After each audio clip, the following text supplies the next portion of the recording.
വൈശാഖ മഹോത്സവത്തിനിടെ കൊട്ടിയൂരിൽ ആനയിടഞ്ഞെന്ന വാർത്തകൾക്കിടെ ശീവേലിക്കായി ദേവീദേവന്മാരുടെ തിടമ്പേറ്റി ഗജവീരന്മാർ. 4 ചതുശതങ്ങളിൽ ആദ്യത്തേതായ തിരുവാതിര ചതുശത നാളായ ചൊവ്വാഴ്ച ശീവേലിക്ക് ഗജവീരന്മാരായ അക്കാവിള വിഷ്ണുനാരായണനും കുടുമൺ ശിവനുമാണ് ദേവീദേവന്മാരുടെ തിടമ്പേറ്റിയത്.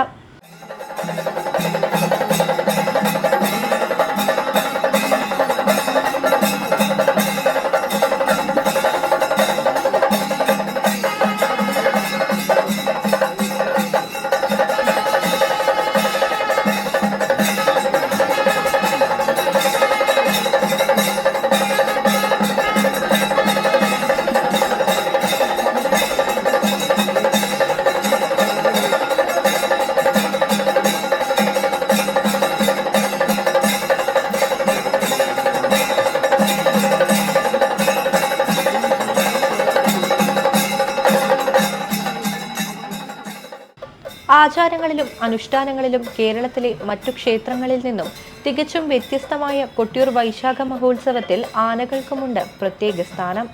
ശീവേലിക്ക് ദേവീദേവന്മാരുടെ തിടമ്പെഴുന്നള്ളിക്കുന്നത് ഈ കൊമ്പന്മാരുടെ പുറത്തേന്തിയാണ്. കൊട്ടിയൂർ ദേവസ്വത്തിന് ഇപ്പോൾ സ്വന്തമായി ആനയില്ലാത്തതിനാൽ ഉത്സവാവശ്യത്തിന് വാടകയ്ക്കാണ് ആനകളെ കൊണ്ടുവരുന്നത്. ഭണ്ഡാരമെഴുന്നള്ളത്ത് അക്കരെ പ്രവേശിക്കുന്നതോടെയാണ് ആനകളും അക്കരെ കൊട്ടിയൂരിലേക്ക് എത്തുന്നത്. തുടർന്ന് ദിവസവും ശീവേലിക്ക് അമ്മാറക്കൽ തറയിലെ ദേവിയുടെ തിടമ്പും മണിത്തറയിലെ ദേവന്റെ തിടമ്പും എഴുന്നള്ളിക്കുന്നത് ഗജവീരന്മാരാണ്.